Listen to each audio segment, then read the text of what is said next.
Lynn and I are partners at Base Layer Advisors, where we use our network of venture capital partners and startup founders to connect investors with unique opportunities within the Bitcoin innovation space. Alongside this, we help startup founders with their growth and fundraising. Visit our website's advisory section to learn more.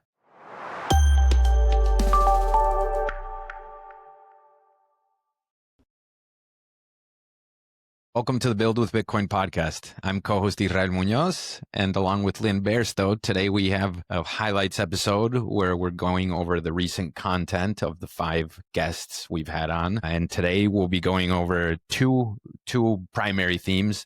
The first one being the proliferation of these new Bitcoin hubs, and the second theme being Bitcoin entering legacy institutions and legacy models generally. So with those two themes, we'll be covering all 5 recent episodes and guests. So let's get right into it. What about the proliferation of Bitcoin hubs, Lynn? Yeah, and so these last 5 episodes, we had on two different groups that have physical Bitcoin spaces. And this is a new topic for us because generally on Build with Bitcoin, we cover the entrepreneurs that are starting companies and creating the infrastructure that Bitcoin will operate on, or the investors that support them. But kind of aside of that are the spaces. And both of these spaces, Presidio Bitcoin in San Francisco and Casa de Satoshi in Mexico City, they both combine community spaces for events with co-working spaces. So they actually have Bitcoin entrepreneurs physically in their buildings that support innovation on Bitcoin. So I think that's a big important theme. And we want to support the spaces that are encouraging entrepreneurship, encouraging infrastructure. And, the early days of Silicon Valley, that's really how it kind of came together, all that energy working together and the sharing of ideas. So I think having these physical spaces that encourage innovation in Bitcoin is really what we want to see and foster and support. So I was excited, Israel, that we had these 2 spaces on in the last 5 episodes. And obviously there are more spaces that we want to include, like Bitcoin Park, which is kind of the grandfather of them all in Nashville, and also Bitcoin Commons has converted into Bitcoin Park in Austin, and Bitcoin spaces in Denver. So these are other hubs that we want to get to cover. And then there's some others in Europe as well. But I love the idea of a physical space that encourages this innovation and the sharing of ideas. What were some of your takeaways, Israel? Yeah, I think these physical places for the startup ecosystem to kind of grow are just extremely important. I mean, I've actually seen it a little bit myself and learned a little bit about that pre-Bitcoin, let's say pre-Bitcoin hubs. When I helped, you were part of it. Yeah, you were exactly part of that. Yeah. So we launched the 500 Startups initiative out here in Miami back when I was working with them, and that was precisely to foment the ecosystem development. And it may be just right now it's coming to mind reflecting on that. So that was 2018. And now fast forward to 2025 and the ripple effects. And, it takes a lot of effort and it takes a lot of work to get the ball rolling, to put it that way. And you have to do a lot of partnerships and, university collaboration and get plugged into big networks where the young talent is, get plugged into the investor community. But it really does lay fruits, because I look at Miami now in this example, 7 years later, and it really has grown up as a meaningful startup hub. I mean, it's still, I won't compare it to other cities because there's just differences in these startup ecosystems around the globe, right? But all of that to say that the ripple effects are actually huge. You need a place for people to gather, to discuss, to have resources, have mentors, know that there's an investor community, or at least there's a network that can connect you to the investor community, get some feedback. And so what I'm seeing in these Bitcoin hubs is the very early days of these efforts and foundations that I'm positive are laying the groundwork for a pretty vibrant entrepreneurship community, and just educational platform generally on Bitcoin. And so it's extremely exciting to see. I mean, Presidio Bitcoin and Casa de Satoshi, which were the two featured episodes in this recent set, they're tapping into, I think, pretty different communities just naturally. So as you would expect, Presidio Bitcoin is plugging into the tech and existing venture capital scene out in Silicon Valley, which of course is very rich. And then you have Mexico City with Casa de Satoshi, and they're a lot more of a grassroots layer zero, as Santiago puts it, effort, right, on just basic education, and of course with some entrepreneurship components to it. But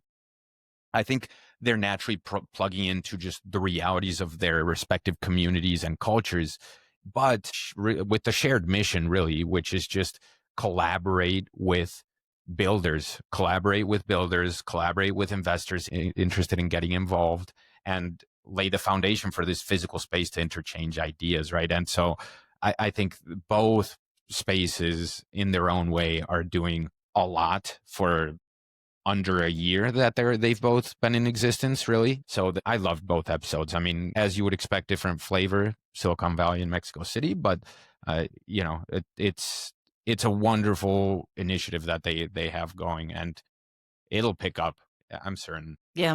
And you bring up some really important points, like the Presidio Bitcoin.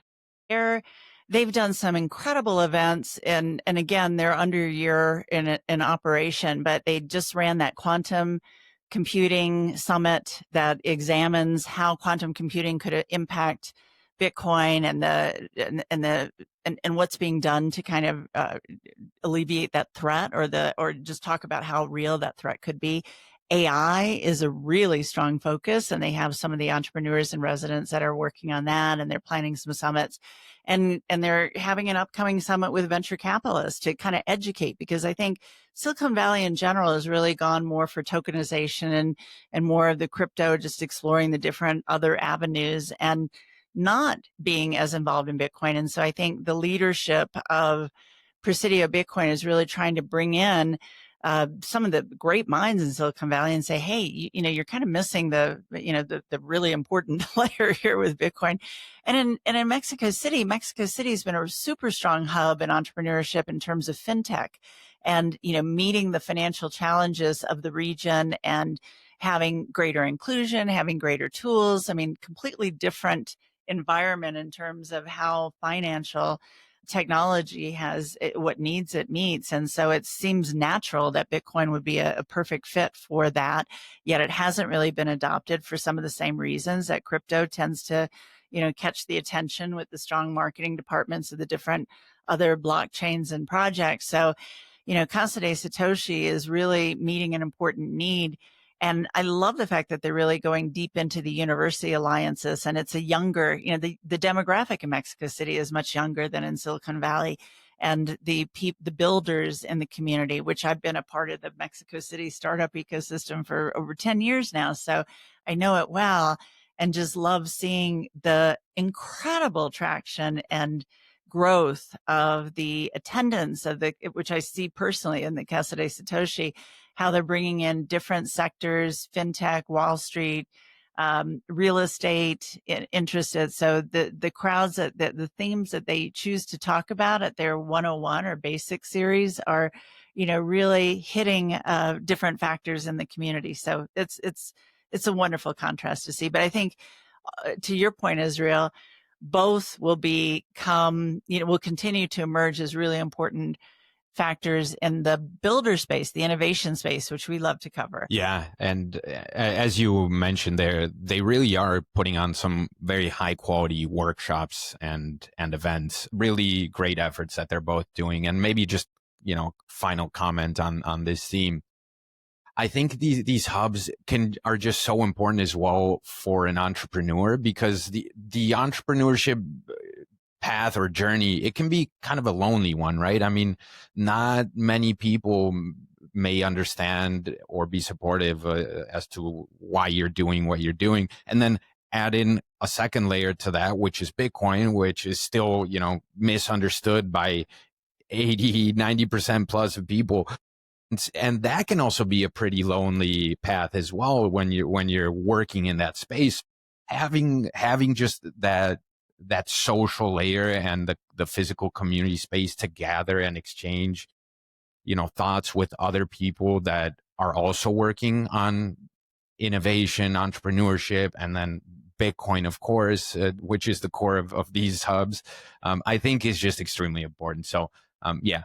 Yeah, and talent. I mean, when you're starting a company, talent becomes important, and there are less developers that are trained in some of the languages that Bitcoin technology and the protocol is developing along, like Rust. And so I think, having developer workshops, the Bit Devs project itself, which is encouraging conversation among developers to become more familiar with what's being built, that's and Presidio Bitcoin has the builder section, which is even project management, people who are not developers but want to be involved in Bitcoin companies, but maybe they're marketers or they're product managers or they're people who are affiliated but not super technical. So there are all these different opportunities for developing talent and job pools that can help support these Bitcoin companies that are emerging. Yeah, We could 100%. talk about this forever, and we. But yeah, we really could. But I mean, maybe just to close it off, that give those a listen if any of what we just mentioned is interesting to you. They're both great episodes in the recent set of 5. And Build with Bitcoin is a proud affiliate partner of River, a Bitcoin-only financial services company that I've personally been using for years. I really enjoy the strong focus they have on security and reliability, which ultimately leads to peace of mind. I know you're a big fan as well. I am. I feel so confident referring people to River, in addition to what you mentioned. Also, they've got US-based phone support, which I think for somebody who's less familiar with the space or used to personal service is really helpful.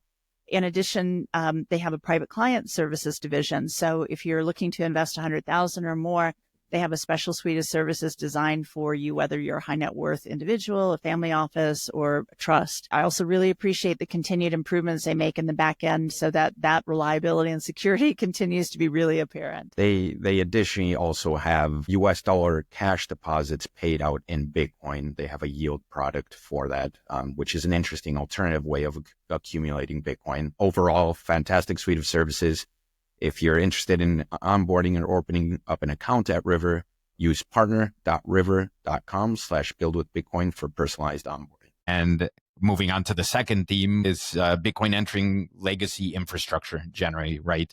So here we had 3 different subcategories of that. Let's say we had wealth management focused episode with Andy Edstrom, CFA, CFP, very qualified Wall Street background, and he sheds a light on how Bitcoin is starting to enter into the wealth management sphere.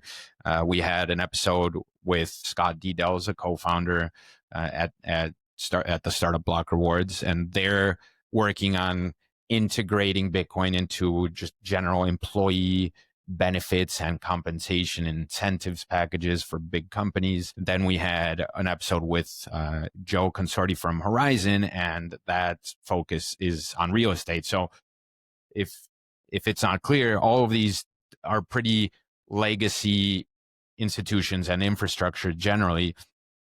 And it was very interesting because you see these very concrete examples and people very well qualified in their respective field talking about each one of these categories. So maybe we start off with Andy Edstrom on the wealth management side. Sure. Andy's one of my favorite people in Bitcoin. So let's do that. And also as a former Wall Streeter and being in the registered, investment advisor world for a while, I mean, it's been no surprise to me that this is a sector that is slow to adopt because number one, Bitcoin isn't really commissionable. And a lot of the larger brokerage firms and wealth management firms have been shy to adopt it, even though it's the best performing asset over multiple timeframes. But, the fact that it's just been so ignored by this sector, and Andy's just done a great job for many, many years on trying to educate financial professionals and wealth management as to how to speak to their clients or how to become educated about it.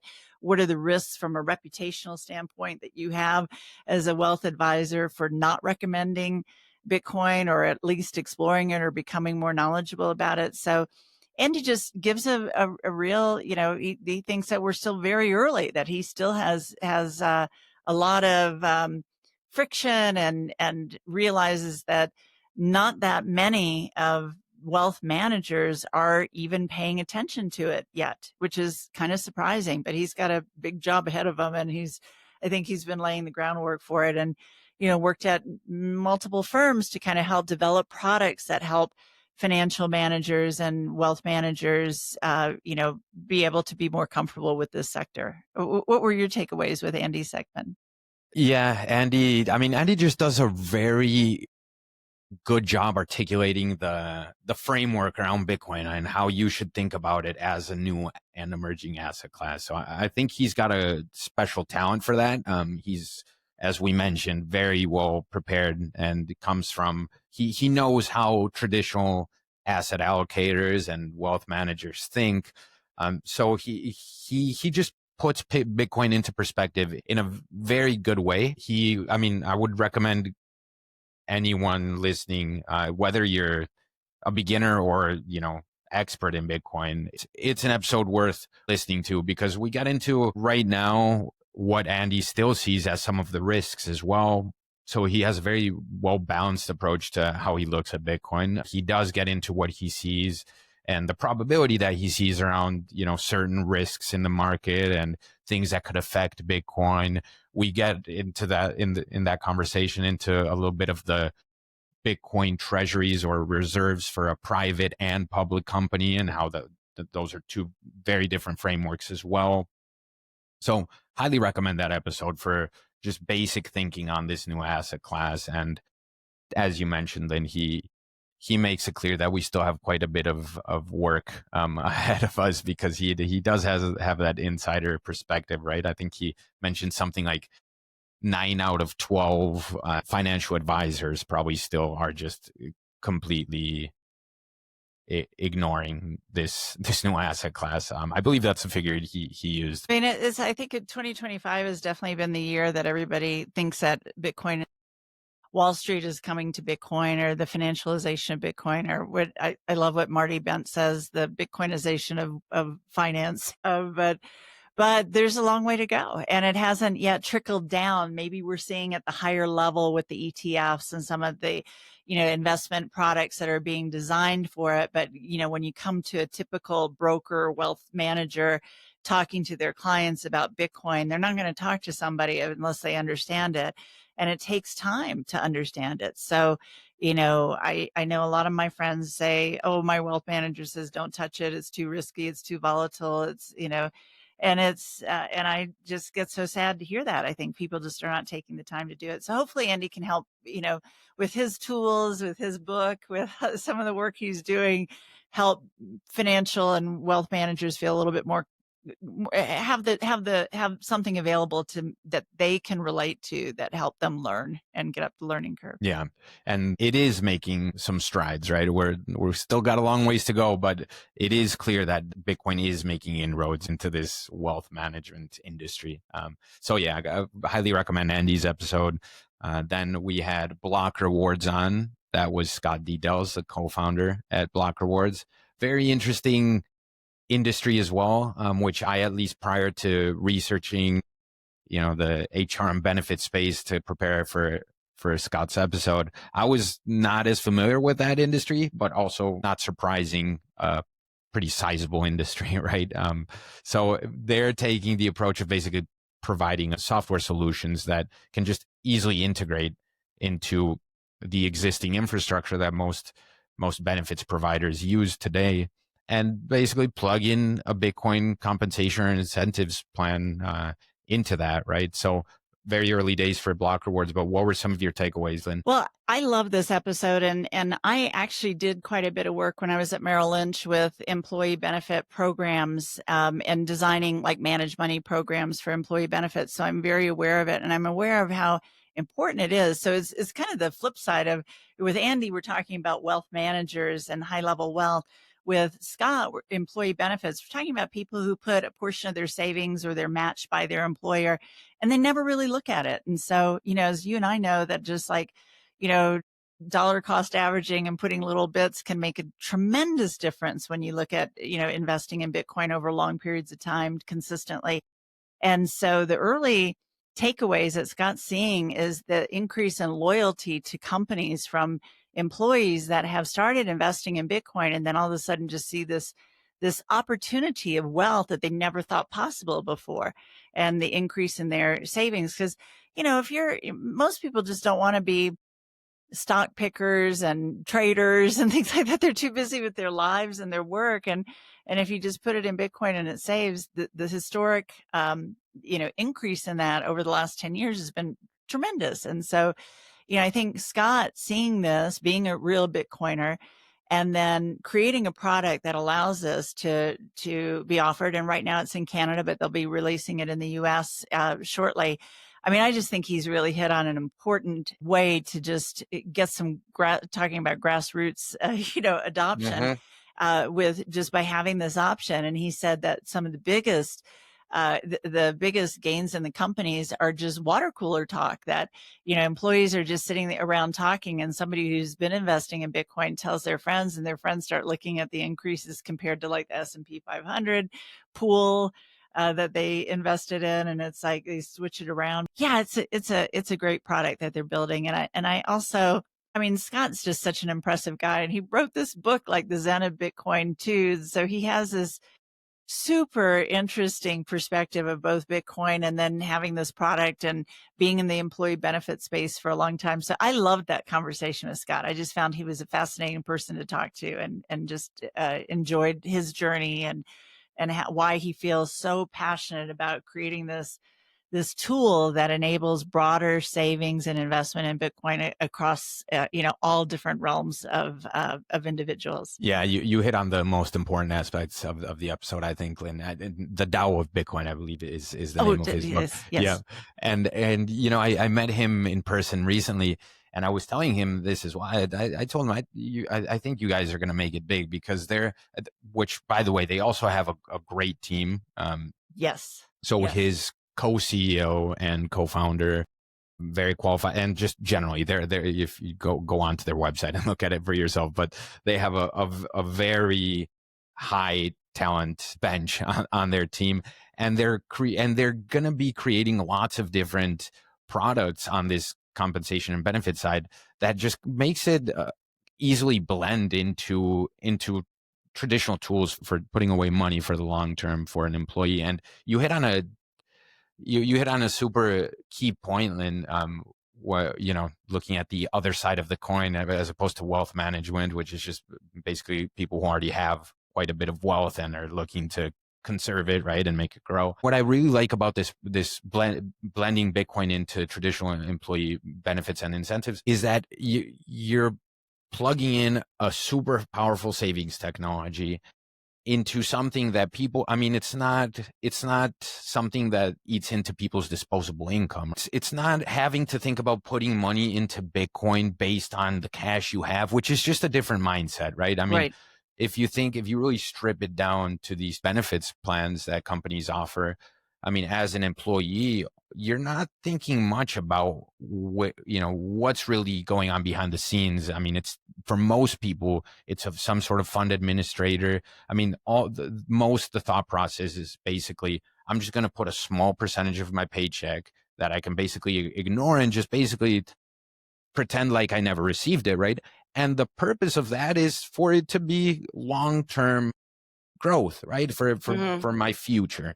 Mm-hmm. So plugging Bitcoin into that mindset and that product just makes all the sense. So I think they're going to do well if they execute things, correctly. Yeah, one other thing that I have to touch on, Israel, that you and I are spending a lot of our time talking about these days, are new ways of funding a startup. So talking about block rewards itself, and Scott goes into this a little bit in the episode, but we dug deeper into it after the episode, was their current fundraise using a different structure than traditional VC, with secured debentures. And just, it's almost like Michael Saylor at Strategy has kind of reimagined how capital raises and financial markets are operating under a Bitcoin standard. And Scott is one of the early entrepreneurs that we see also taking that same approach with startup funding. And I just really admire and congratulate him on taking a different mindset of, how can I raise money for my startup while I still retain control and give my investors a healthy return without having to give up traditional VC shares. And VCs could invest in this as well and get a healthy rate of return. So just reimagining the fundraising process for a startup, which, you and I are going to be talking a lot about more and sharing with our listeners too, as we explore this with other companies, but have to bring that out and highlight that with Scott. Yeah, and it's a great point because they are taking a very creative approach to their fundraising. And to your point, Lynn, I mean, we will be putting out more material on this, but for any entrepreneurs listening out there, going through the fundraising journey, I mean, just know that you do now have a complete new tool set for fundraising. I mean, it really is a massive unlock, what we're starting to see, that has never been available before.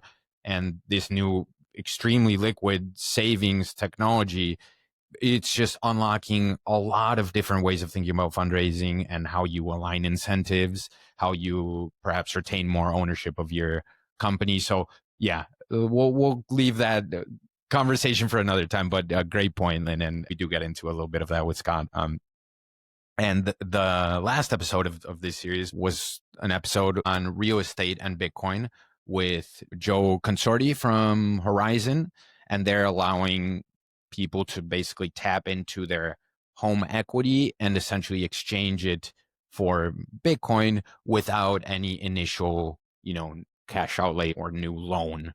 It's not a debt instrument. So, I mean, exciting product, but I think the overarching theme here is you have a behemoth of an industry, which is real estate, that is now also starting to see some bridges, being built between Bitcoin and real estate. And this is just one example, but what were some of your takeaways then? Yeah. Well, and Joe is another one of my favorite people in Bitcoin too, but just such a bright person and mind, talking about just kind of the big picture and macroeconomic perspectives of how Bitcoin changes, daily finance. And so I think his associating himself with Horizon and Thea, which is a sister company to that for financial products, just shows how, well, we're at the early stages of seeing how individuals can recreate their financial world, on a Bitcoin standard without having to just buy and then sell off Bitcoin when it has a gain. You can use that and roll it into different products. And so I think they has been very creative. Horizon product with the real estate, I love the way they have it structured, where it's not really, a loan, but using home equity in a creative way alongside of Bitcoin. So, and then Joe in this episode,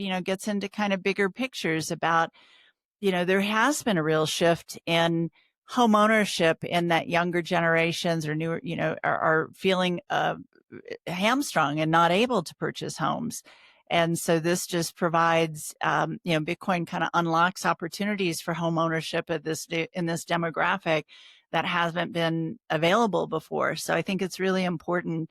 And his voice and his perspective, I thought were super interesting to share with everybody. Yeah, and that's an important point. I mean, we do talk about just the general real estate and Bitcoin markets and how they're blending. I mean, Horizon's product specifically is for existing homeowners tapping into their home equity. But to your point, Lynn, I mean, you are seeing signs of just the broader industry starting to integrate Bitcoin in different ways. I mean, we had an episode that's further back, but with Becca as well, on that recent news from Fannie Mae and Freddie Mac, which is kind of the other side of the coin as well. That's the early signs of people being able to use their existing Bitcoin wealth to be able to qualify for maybe a mortgage. And Joe, as you mentioned, he's in this younger generation. He understands the pain points, and he does a great job explaining what's broken with the system as things are, right? And how Bitcoin is such a powerful tool. So yeah, great episode there as well. He's a great macro analyst. So these are 3 touch points that are core to the financial system. And all of them, just taking these little windows, within these 3 episodes, you can see that Bitcoin is now a part of all these 3 systems. And so it does point to infrastructure in finance is definitely, starting to inject Bitcoin at a foundational level. So that's, I think, a trend that is important to note. Yeah. And to that point, maybe just closing things off, I think what's clear from these different conversations is Bitcoin is maturing. There's still lots of education and adoption to go, but you're seeing early signs of a maturing market. That's crystal clear. So, great episodes, great content, and some exciting themes. Yeah. And again, the reason we do these highlights are, we hope that we bring to light the most important points of these so that you can pick and choose, and time is even more scarce than Bitcoin. So we hope that this highlight episode allows you to just kind of understand which are the episodes that are most appealing to you. So thank you for listening. Final comment. The content is for educational purposes. Got to put out that disclaimer out there. And if you do enjoy all the content we're making here at Build with Bitcoin, we're putting a lot of effort into shedding a light into entrepreneurship and investors building in the space. We really hope you are enjoying it. And if so, please do subscribe on the YouTube channel or give us a follow on whatever podcast platform you use. Leave us comments, feedback. Our DMs are open. Share the episodes. That all really helps with the organic growth. So, that said, thanks for listening.